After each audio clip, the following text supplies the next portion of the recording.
And it is indeed a secret weapon of mass destruction, in a sense that we're going to kill everybody who's coming our way, like Wade van Niekerk did, you know, and you see him today, he's a great star, very young indeed. And this is what this center can do to a human body, but at the same time, that human body must be prepared to absorb what comes out of the center. And he's a fantastic athlete. He didn't win it because it is by fluke. Both South Africans, in terms of me and you voting, and also a panel of judges through the eye of the needle, confirmed this young man as the best of the best. Enjoy a game. Hashtag. At this point, should we just give Wade van Niekerk a massive round of applause for last night's accolades that he got? We're going to be having Wade van Niekerk in a short while up here on stage, and I interviewed him on Morning Live as part of profiling all of the People's Choice nominees. And when I spoke to him, I asked him what it was like living and training in Bloemfontein. And MEC, he said, you know, it's very quiet, but it's great in order for me to keep my focus. And that's something, is that kind of a reason why you guys decided to initiate something like the National Training Center? How did it actually come about that this province decided, you know what, if we want a National Training Center, we want it to be here? I think the Free State province is strategically located in the country, and we are part of a team that needs to develop a winning nation.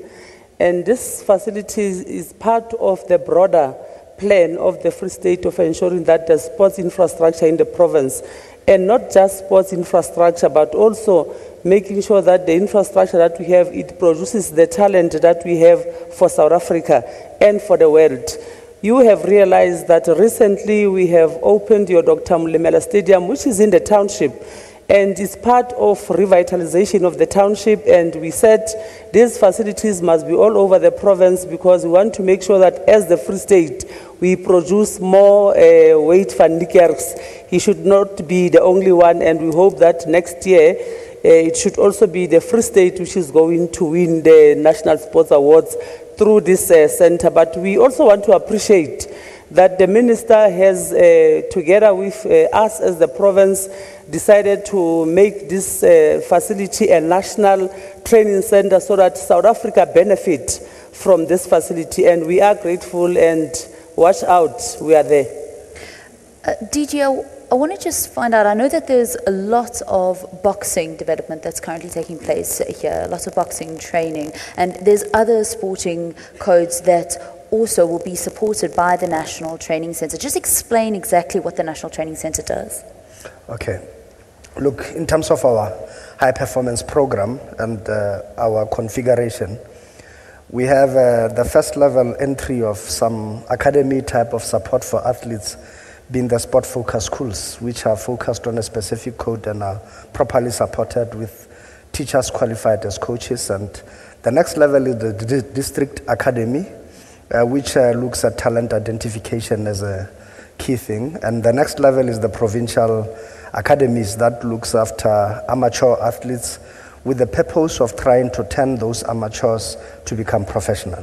And at the pinnacle of this system lies a triangular configuration with the National Training Center at the heart of it all, and with a high altitude center in partnership with the government of Lesotho in the Maluti Mountains there. And secondly, lastly, we have also the acclimatization center in Gimona, the city of Gimona in Italy, where SASCOC has signed an agreement with that, so that we have our athletes camping there in time to prepare for the Diamond League and many other competitions that take place around the European circuit. But here, we chose this location correctly, as the MEC pointed out, because it's central. About 6 of our national roads pass through the Free State, and it's easier to get here. The transportation system is well connected, but secondly, it is the biggest center in the centrality and the heart of our country, with infrastructure already developed. And also the weather here is good, because in Bloemfontein in winter it gets so cold to about -4, which is good for preparing for winter coats. And it's also in summer very hot, as you can see now, which is good for preparing for summer coats. And lastly, the Free State already had some developed infrastructure in as far as syndication of various facilities that could make up the National Training Center.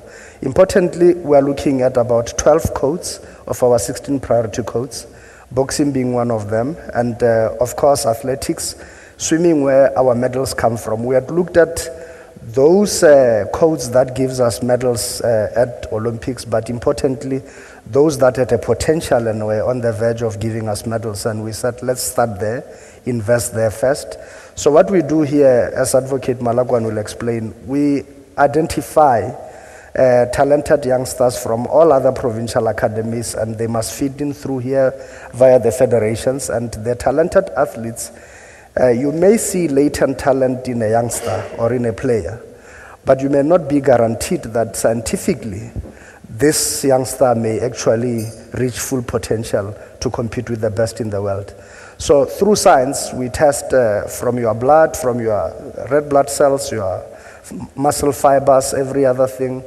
We look at your ECG rates, every other thing to determine whether for the type of coat you are playing or you are competing in, are you the right candidate? Do you have the right profile and the right muscle fibers and everything to be able to determine this? And where there is need for prehab and corrective training, we do all of that to make sure that we give you the best option of being a high-performance athlete that can beat the best in the world.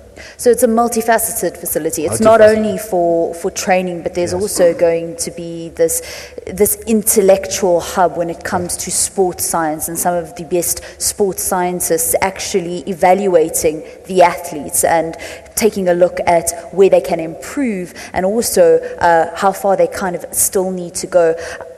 Aisha, I just want to ask you, in MEC's recent budget speech, which was earlier on this year, I say recent, it was in March, she said that close to 240 million rand would be going to sport. And I wanted to know just how much of that will go into infrastructure build and how much will go into actually this facility, and what's still needed here at this facility. I think there isn't that much that we have actually allocated for this specific facility. Okay. You would know that this facility, we actually started in 2005, and we also have got satellite sports science facilities, one in Velkom, one in Sosolbek, and one in Putadichaba in Kwakwa. But also our emphasis is on outreach, where we actually procured 8 mobile testing units that go to schools, and we do testing through our sports scientists at that level.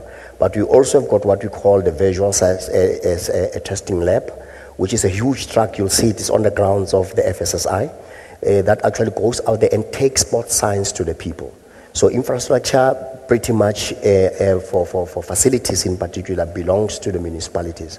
But infrastructure here, as you can see, is basically geared at ensuring that we give specific codes a competitive advantage and traction when you compare it with other provinces and other countries.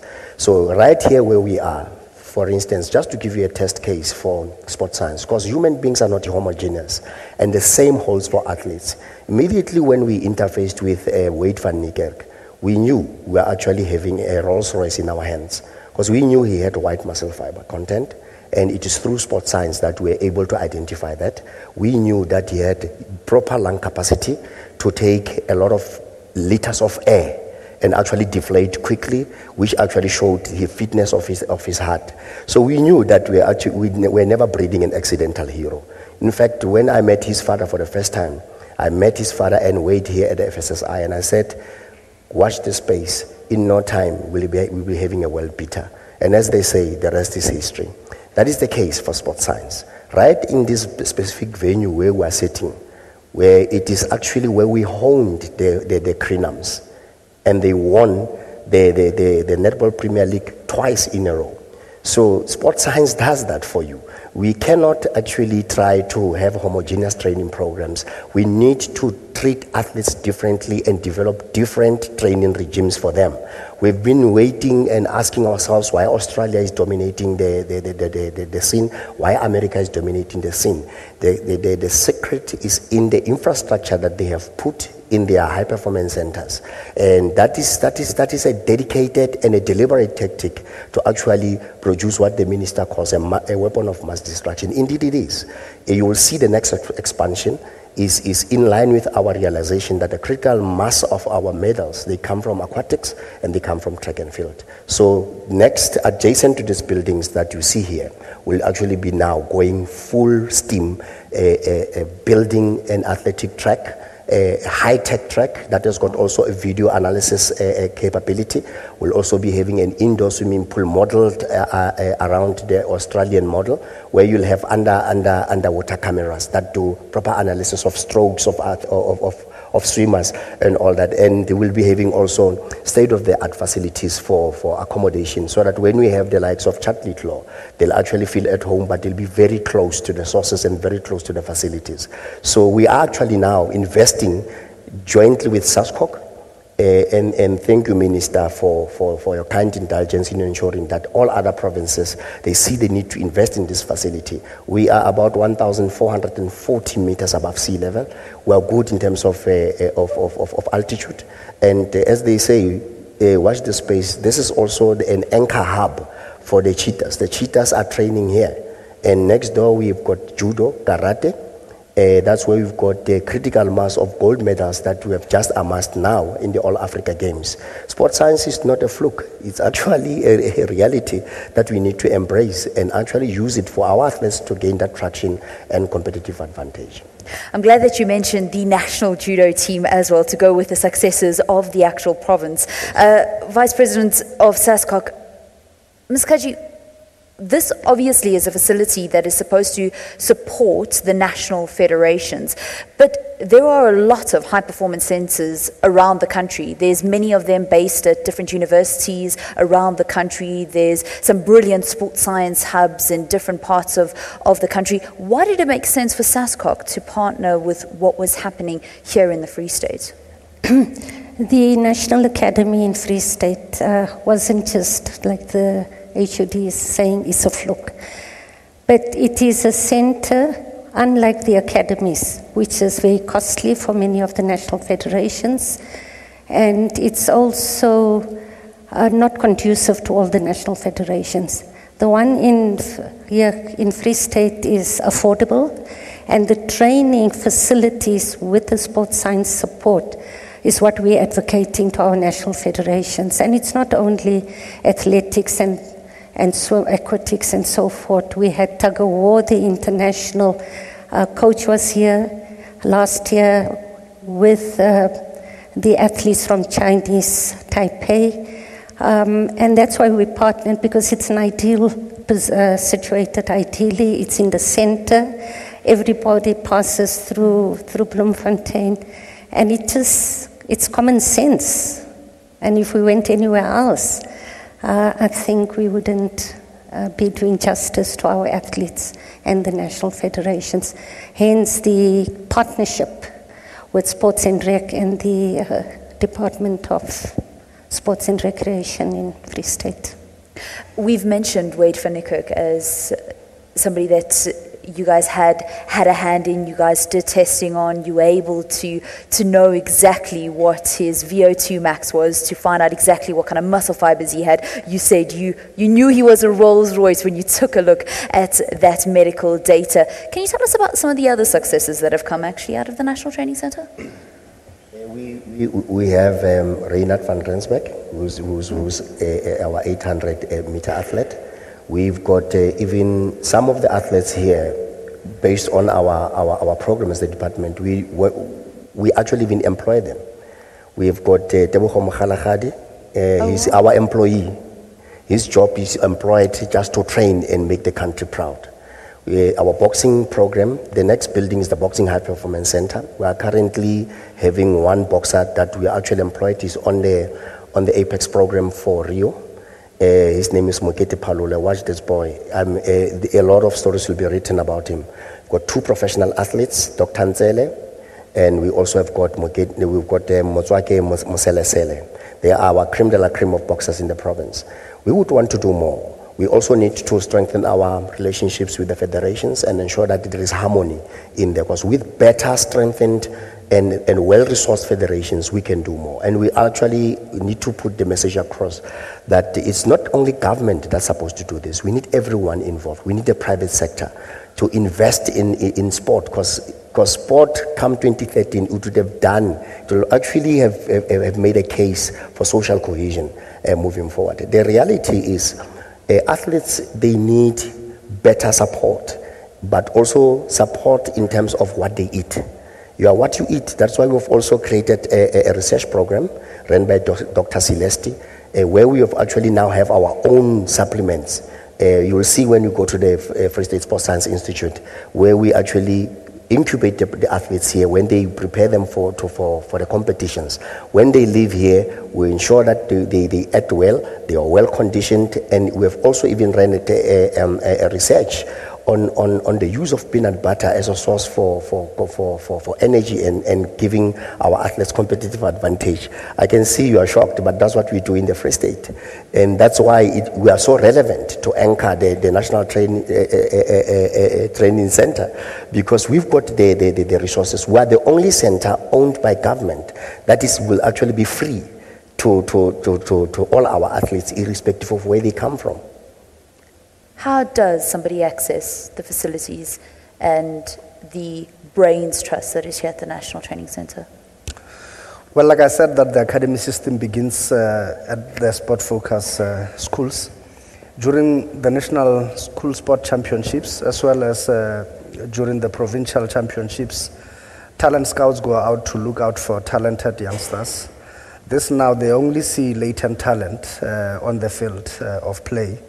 And they do referrals. Many of these learners, we have tested them here at the National Training Center. And individually, they have been sent back to their sport-focused schools with their own personalized training regime. And we have also realized that from the ones we have identified, about 54 of them, it was only about 7 that didn't make the cut. But the rest of them that the talent scouts have identified also met the scientific standards.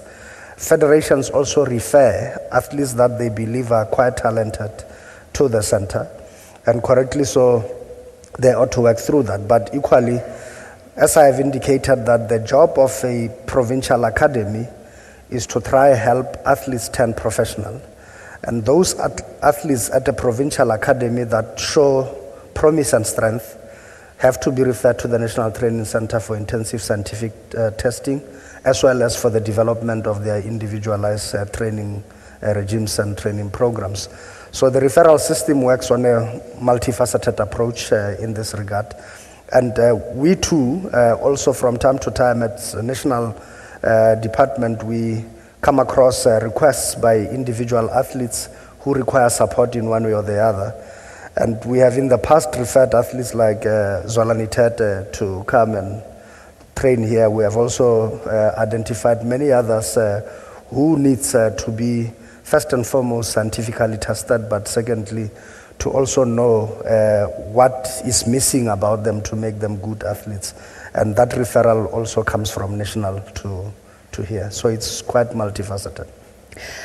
Minister, in the National Sports and Recreation Plan, it's got 2 major cornerstones, and that's part of the strategy to increase mass participation, and the other is to ensure excellence at international competitions and continental competitions. Obviously this National Training Center is trying to achieve that objective of ensuring high performance across the board. Yes, this National Training Center must serve all athletes and from different federations, people who need to be prepared to win medals and to fly the flag for South Africa, except for Bloemfontein Celtics. Bloemfontein Celtics must come and train here so that they win. They lose all the time. We give free tickets to people whenever we are here. When we opened the stadium, we gave free tickets, MEC. Yesterday we gave free tickets. Bloemfontein Celtics lose all the time. And Orlando Pirates and everybody. So what I can tell you is that I've been to these places firsthand. I went to Lesotho when we talk about high altitude. And then I've seen the training center that we are going to develop together with the government of Lesotho. So when you come from there and preparing for bigger competitions in different altitude, I think there's no way that you can lose coming from there. That's why the athletes from Lesotho dominate, the Two Oceans Marathon and all of that because of the sort of training that they have. But this is the place that South Africa doesn't know. We have gone to Australia. We have studied what the Australians do. We are putting it into practice. So this is investing in what we do, practically. You've also had to answer a lot of questions about transformation in certain sport codes that have been highlighted. But I suppose if you speak about sport across the board in South Africa, something like this would be able to help transform sport in a more practical way, because it's giving access to far more national federations and to far more athletes, because as you say, it's a free facility. Yes, transformation is bigger than just the center. It's what we do in an interconnected way. What we do at the schools is gonna give us an impact in terms of transforming sport, getting all the athletes coming from, rudimentary development in terms of the schools to come through and then be prepared here. What you have in terms of transformation is uneven development, particularly if you talk about rugby, which is the main focus. Most of our schools do not play rugby, and we need most of our schools, not even most, each and every school to play rugby in South Africa, so that when they are done in their schools, we can prepare them here, and then they can be absorbed in the franchises and all of that. There's talent, abundance of talent. All the African black players you see donning the national jersey and playing for the franchises, they are produced not in more than 40 schools in South Africa. That's why they can speak fluent English, better than me and you. Because they are not from, your underdeveloped schools in the Republic. So what we need is to expand. And once you expand and fit into the national academy system, then we have arrived. I think at that point we're going to just take a quick ad break to let all those thoughts settle about the National Training Centre, what the facilities actually are, who they're open to, the ideas behind it, and also what it hopes to achieve in the future. So our very first panel, thank you very much to each and every single one of you. Some of you are going to be staying behind as we bring our second panel. We're also going to be bringing the Sportsman of the Year, the People's Choice of the Year, and the Sports Star of the Year, Wade van Niekerk, up onto stage to chat to him after winning those 3 accolades last night and those 2 magnificent vehicles. Don't go anywhere. Remember, on Twitter you can use the hashtag TNA BizBrief to get involved in our conversation. We'll be back after the break.